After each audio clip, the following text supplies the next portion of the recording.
Bonjour tout le monde. Je suis vraiment désolée de ce retard de 30 minutes.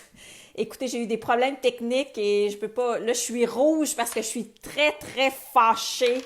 Mais bon, on va essayer d'être zen puis de se calmer parce que j'étais toute prête pour midi. Ben là, j'ai un retard d'une demi-heure. J'ai pris mon téléphone sans fil, mon téléphone cellulaire. Alors, l'image est moins bonne, mais bon, le contenu va être là. Fait que j'espère. Bon, il y a Marie. OK, Pascal est là, Marianne. Il y a quelques personnes qui sont présents. Alors, désolé encore de ce retard et parfois ma petite caméra, mon petit téléphone, je vais devoir le placer droit. Donc, ben, c'est quoi le sujet de mon live ce midi? Ben, c'est comment intégrer plus de protéines végétales à son menu. On va parler d'abord des bienfaits des protéines végétales, pourquoi il faut en mettre plus dans son menu finalement. On va parler du mythe de la complémentarité des protéines végétales à chaque repas. Ensuite, combien de protéines on a besoin en fait par jour, à peu près. Là, le but n'est pas de compter au gramme près là, le nombre de protéines dans notre alimentation, mais vous donner un aperçu. Ensuite, est-ce qu'il existe des protéines végétales complètes? Parce qu'on sait qu'elles sont majoritairement incomplètes. Alors là, je viens un peu de donner la réponse. Oui, il y a des protéines végétales complètes. Je vais vous en parler. Et comment finalement intégrer plus de protéines végétales à son menu. Merci Pascal, me dit de respirer. Oui, je vais respirer pour parler un petit peu moins vite. Et également, une autre question qu'on va se poser, est-ce qu'on a vraiment besoin de protéines, de suppléments de protéines quotidiennement?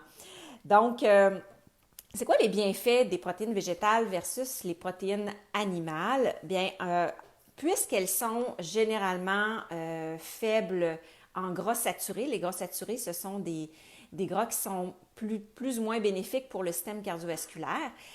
Donc, ça va être intéressant de manger des aliments riches en protéines végétales pour prévenir le risque de maladies cardiovasculaires, mais également de diabète type 2 et aussi de certains cancers. Donc, beaucoup d'avantages à en consommer davantage. Un avantage aussi d'en consommer, pas nécessairement, c'est pas pour notre santé, mais c'est pour la santé de la planète. La production de protéines végétales a un coût environnemental beaucoup moindre que la production de protéines animales. On sait que l'élevage des bovins notamment génère beaucoup de gaz à effet de serre sur la planète, presque autant que les transports. Donc, un autre avantage très important à ne pas négliger. Et ben, c'est plus économique pour ceux qui essaient de manger à plus petit prix, là, d'avoir une épicerie qui coûte moins cher. On sait que la viande est très dispendieuse de plus en plus.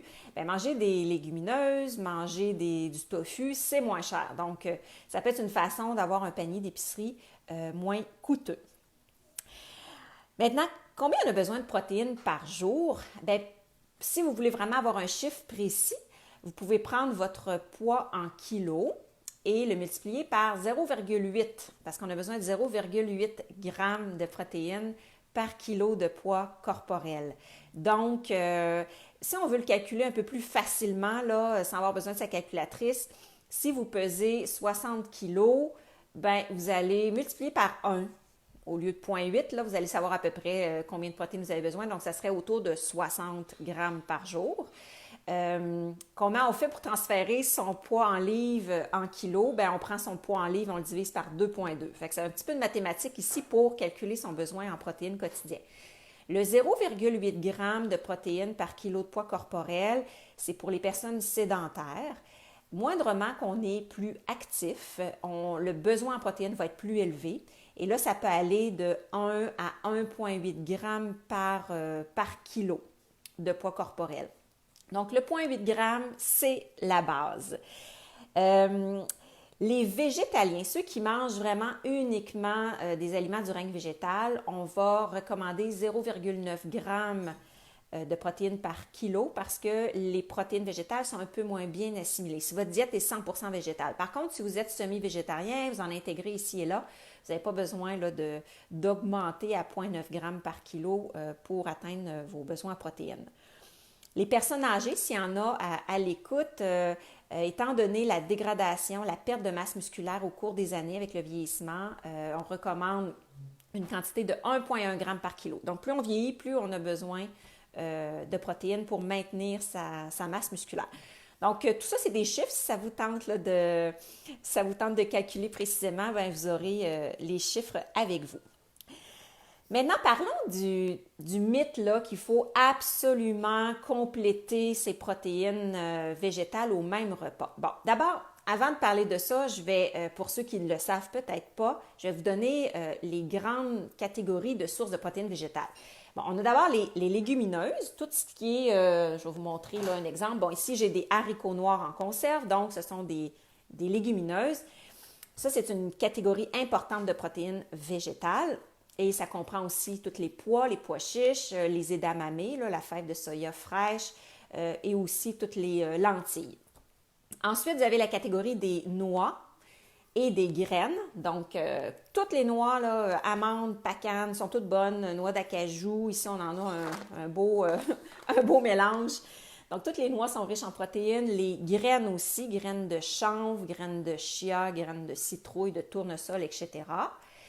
Et vous avez évidemment le soya qui se décline en plusieurs produits, donc en tofu, en tempeh, en edamame, je l'ai nommé tout à l'heure, en boisson de soya, en yogourt de soya. Donc, on a du soya sous différentes formes et même de la protéine végétale texturée. Alors ça, je vais vous en parler tantôt. Beaucoup de protéines là-dedans. C'est un produit à base de soya. Mais il y a des protéines également dans les légumes. Et ça, on l'oublie souvent. Quand on mange, je ne sais pas, une tasse de brocoli, vous avez 400 grammes de protéines. Ce n'est pas à négliger. On a aussi des protéines dans les produits céréaliers. Donc, quand vous mangez du pain, vous irez voir le pain que vous mangez. Comme ça, ici, j'ai un pain et par tranche, il y a 5 grammes de protéines. Donc, si je prends 2 rôtis, j'ai 10 grammes en partant. Alors, les sources sont nombreuses. Et c'est une erreur de penser que, justement, les protéines végétales sont juste dans les légumineuses et le tofu. Il y en a, dans le fond, dans tous les aliments du règne végétal. Et c'est pour ça qu'on ne devrait pas s'inquiéter à outrance de manquer de protéines quand on mange végétalien ou végétarien. Parce que, comme je vous l'avais vu, il y a vraiment de plusieurs sources différentes. Et honnêtement, les carences en protéines, oups, là, je savais que ça allait arriver. Merci pour votre indulgence, le téléphone qui a flippé. Alors, qu'est-ce que je disais? Donc, qu'est-ce que je disais? Ah, ça c'est plat. Donc, c'est ça, la carence en protéines dans les pays qui sont industrialisés, donc où il n'y a pas beaucoup de pauvreté, sont très rares. En général, une personne omnivore, quelqu'un qui mange vraiment varié, va avoir même des excès de protéines quotidiennement. On va dépasser le besoin. Alors, c'est assez facile de rencontrer ces besoins en protéines. Ce qui est des fois plus une lacune, c'est qu'il pourrait ne pas en avoir assez à certains repas. Par exemple, on pourrait avoir un déjeuner, si on prend juste une rôtie avec un petit peu de beurre d'arachide, puis un petit verre de jus, ça ferait un repas pas très riche en protéines. Parfois, le soir, on va en manger beaucoup, mais l'idéal, c'est quand on répartit quand même assez bien dans sa journée parce que les protéines ont un rôle sur la satiété.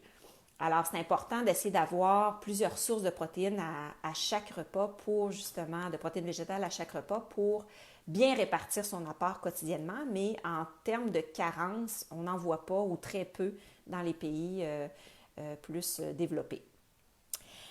Donc, et l'autre, ce que je voulais parler du mythe qu'il faut compléter les protéines, quand j'ai commencé ma carrière comme nutritionniste, ça fait plus de 20 ans, ça ne me rajeunit pas. Donc, on disait que lorsqu'on mangeait végétarien, il fallait compléter, par exemple, mettre des légumineuses avec des céréales, par exemple avec du riz, pour que les protéines se complètent. Parce que ce qu'il faut savoir, c'est une protéine, ça comprend des acides aminés.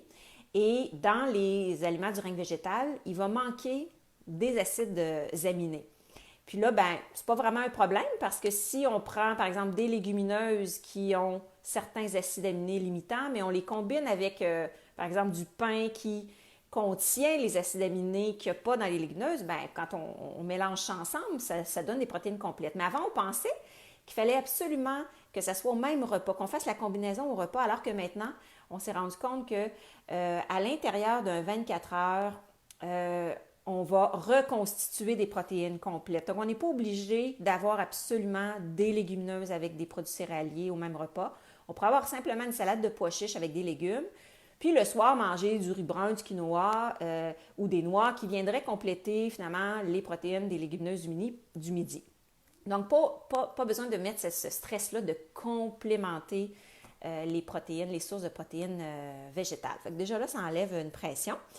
Donc ça, c'est vraiment un mythe. Donc, dans le fond, il y a 2 mythes à faire tomber. Le premier mythe, c'est que, mon Dieu, en étant végétarien ou végétalien, on peut manquer de protéines. Si on mange varié, c'est très peu probable que ça arrive. Et l'autre mythe, c'est qu'il faut absolument compléter à chaque repas ces protéines avec des mélanges spécifiques. Ça aussi, c'est une croyance qui est maintenant... donc, c'est ça. Donc, c'est plus vrai cette façon de penser. Donc, on n'a pas besoin de les combiner à chaque repas. Maintenant, y a-t-il des protéines complètes dans les aliments du règne végétal? Eh bien, oui. Donc, il y a des exceptions à la nature. On dit souvent que les protéines des œufs, les protéines des volailles, des viandes sont des protéines complètes parce qu'ils comprennent tous les acides aminés. Bien, il y a des exceptions dans le règne végétal où on va retrouver aussi des protéines complètes. C'est le cas du soya et de 3 pseudo-céréales qui ne sont pas des vrais, ils ne font pas partie de la catégorie des céréales au niveau botanique. C'est le quinoa, le sarrasin et l'amarante. Donc, 3 grains de céréales qui ont des protéines complètes, mais qui, en fait, ont la composition comme une céréale, comme le blé ou l'avoine, mais qui ne sont pas botaniquement dans cette famille-là. Alors, sarrasin, amarante et quinoa, ainsi que soya, c'est des protéines, des sources de protéines végétales complètes. C'est merveilleux. Et ils vont effectivement en comprendre beaucoup en plus, une bonne concentration de protéines.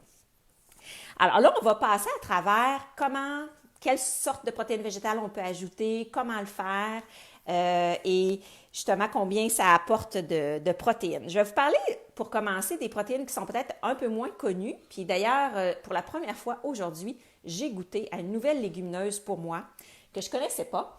C'est le lupin. Donc, le lupin, c'est une... Là, je ne sais pas si... Oui, on voit à l'écran. Donc, c'est une légumineuse qui ressemble un peu à la fève de Lima. C'est lupini en italien. Les Italiens raffolent du lupin. Ils vont manger ça en apéro. Et d'ailleurs, je vais vous mettre une petite recette à la fin là, à la Distasio pour servir justement des petits lupins comme ça en apéro. Le lupin est une légumineuse hyper riche en protéines, 2 fois plus de protéines que le pois chiche. Et si on compare par exemple un apéro d'olives, là, les gens aiment bien manger comme apéritif des petites olives, on va avoir beaucoup, beaucoup plus de protéines dans un apéritif à base de lupin que des olives. Puis on peut les aromatiser avec du vinaigre balsamique, un peu d'huile d'olive. Là, j'ai mis de l'origan. Ça, c'est la recette de la Distasio que je vous donnerai tout à l'heure. Donc, des lupins très riches en protéines, très bourratifs. Tu sais, on n'en mange pas plus qu'une dizaine, quinzaine là, quand c'est juste pour se faire un petit fond avant un repas. Mais on pourrait aussi les utiliser dans une salade avec des pommes, avec des cœurs d'artichaut, une salade de légumineuses, mais on mettrait des lupins comme légumineuses.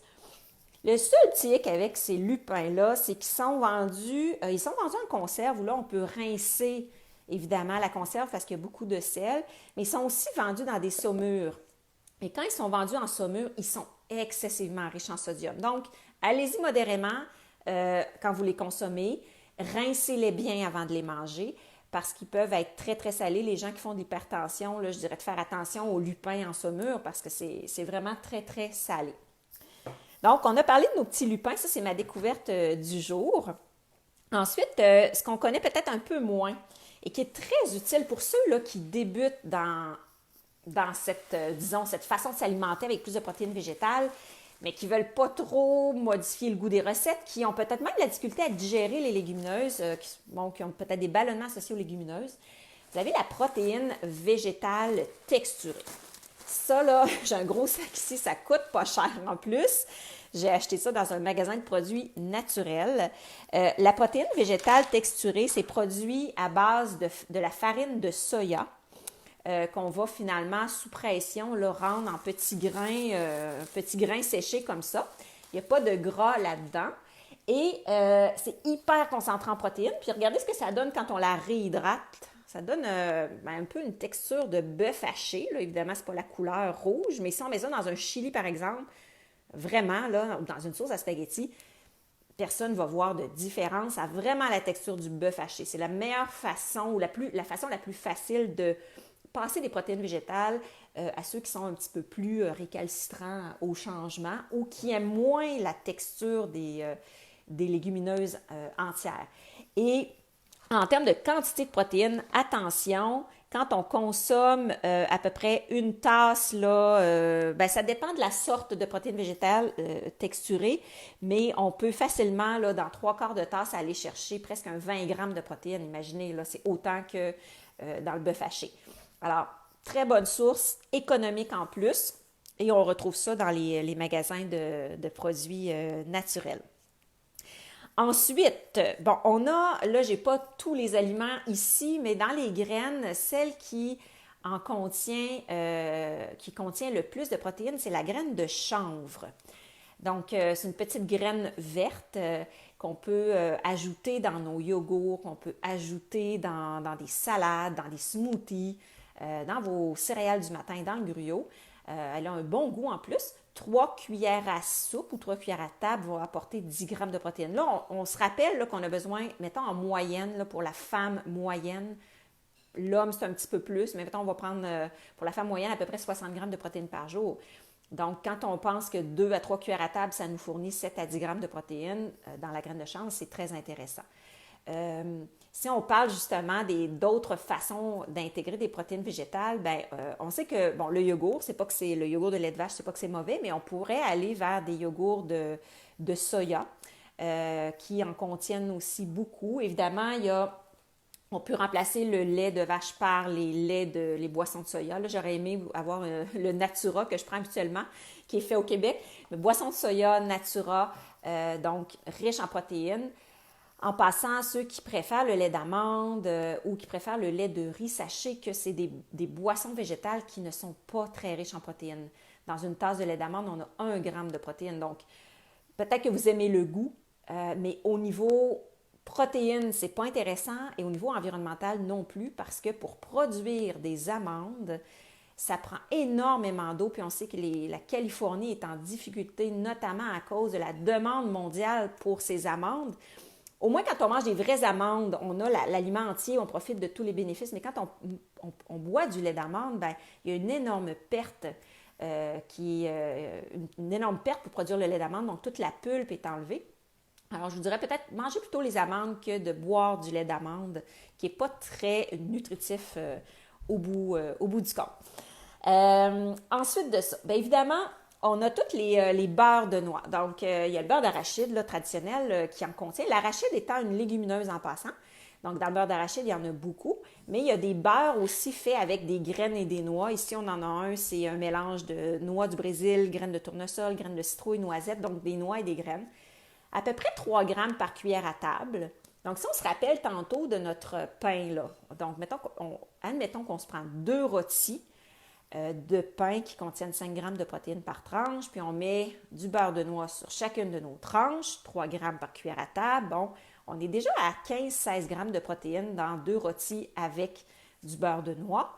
Et si on prend avec ça, je ne sais pas, un petit verre de boisson de soya, on pourrait aller chercher un autre 4-5 grammes de protéines. Donc, vous voyez que ça monte très vite avec les protéines végétales si on a une variété de choix. On va atteindre facilement nos besoins quotidiens. D'autres idées de protéines, il y a ça c'est plus connu, les petites fèves edamame, donc c'est du soya vraiment frais. Le tofu est fait à partir de ces petites fèves-là. Et ça, c'est une autre façon c'est une collation ou une autre façon de combler le vide avant les repas, là. Donc, on peut ajouter du jus de citron dans les petites fèves edamame, un petit peu de sel et les manger directement comme ça. Ou bien, évidemment, on les ajoute dans des salades, on les met dans de la soupe, on peut les mettre un peu partout.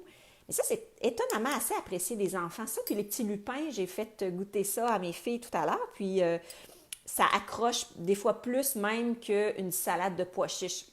Alors, Et essayez, c'est original aussi si vous avez des invités puis vous voulez épater la galerie. Ensuite de ça, la levure alimentaire. J'avais dit que j'allais en parler. La levure alimentaire, oui, ben c'est du règne végétal. En tout cas, c'est pas animal, ça vient d'un champignon. Ça goûte pas le champignon. Ça goûte très bon. Vous allez retrouver dans la levure alimentaire 5 grammes de protéines pour 2 cuillères à table. Et ça va vous donner la petite saveur umami qu'on aime tant dans le fromage. Donc, ceux qui aimeraient diminuer le fromage ou ceux qui sont végétaliens et qui veulent retrouver le petit goût du fromage qu'on aime tant, on va le retrouver dans la levure alimentaire. D'ailleurs, dans beaucoup de recettes véganes ou végétaliennes, il y a de la levure alimentaire qui est utilisée. Et si vous en achetez, je vous suggère de prendre celle qui est enrichie de vitamine B12, surtout si vous faites un virage là, vers une alimentation de plus en plus végétale. La B12 est un nutriment qu'on ne retrouve pas dans le règne végétal, donc c'est important de prendre des aliments qui en contiennent, donc qui sont enrichis. Alors, levure alimentaire, une autre façon d'avoir des protéines qui sont non animales dans sa diète. On peut saupoudrer ça sur des salades. On se fait un pâté chinois végétarien, on en met sur le dessus des pommes de terre au lieu de mettre du fromage ou du beurre. Donc, il y a plein d'utilités à la levure alimentaire dans son alimentation. On peut en mettre un petit peu partout. D'autres sources de protéines intéressantes. Attendez un petit peu, je vais regarder ma liste. Bon, le tofu, là, je l'ai laissé dans mon frigo. Je suis supposée le sortir avant la présentation. Le tofu et le tempeh. Dans les tofu, regardez la valeur nutritive. Il y a des tofu. Plus le tofu est mou, plus il est texture un peu yogourt, moins il y a de protéines parce qu'il y a plus d'eau. Donc, c'est dans les tofu fermes, extra fermes qu'il va y avoir plus de protéines. Et c'est quand même des bonnes quantités. Ça peut aller de 15 à 20 grammes là, pour le quart d'une brique au tiers d'une brique. Le tempeh, qui est dans le fond du soya complet fermenté. Le tempeh, c'est comme le fromage végétal. Très concentré en protéines. Puis en plus, le tempeh, c'est la fève de soya complète, un peu comme l'edamame qu'on aurait fait fermenter, si vous voulez. Donc, tempeh, tofu, des sources très intéressantes de protéines. Et comme je l'ai dit tout à l'heure, c'est des protéines complètes. Donc, là, vraiment, pas de souci à savoir est-ce que je vais avoir mes protéines complètes durant la journée.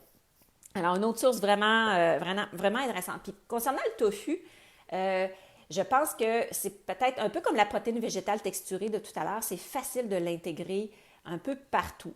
On peut le mettre en cubes. Si on veut remplacer le poulet, on va le couper en cubes, puis on peut le faire rôtir dans l'huile comme on ferait rôtir des lanières de poulet. Puis on peut mettre l'assaisonnement qu'on veut parce qu'on sait que le tofu absorbe le goût des épices ou des fines herbes qu'on lui ajoute. Si on veut l'ajouter, par exemple, dans une sauce à spaghetti, on pourrait le râper simplement comme du fromage. Donc là, il va être plus petit, plus discret.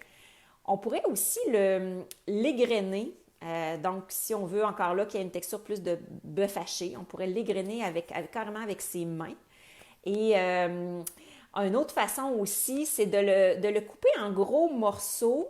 Là, ça va ressentir, si vous voulez faire par exemple un tofu général Tao et pour que ça ressemble un peu à des morceaux de poulet un peu difformes, ben on couperait la brique de tofu en gros morceaux, on les mettrait dans de la fécule de maïs comme on fait une recette de poulet général Tao. Et vraiment, ça va très bien imiter, remplacer.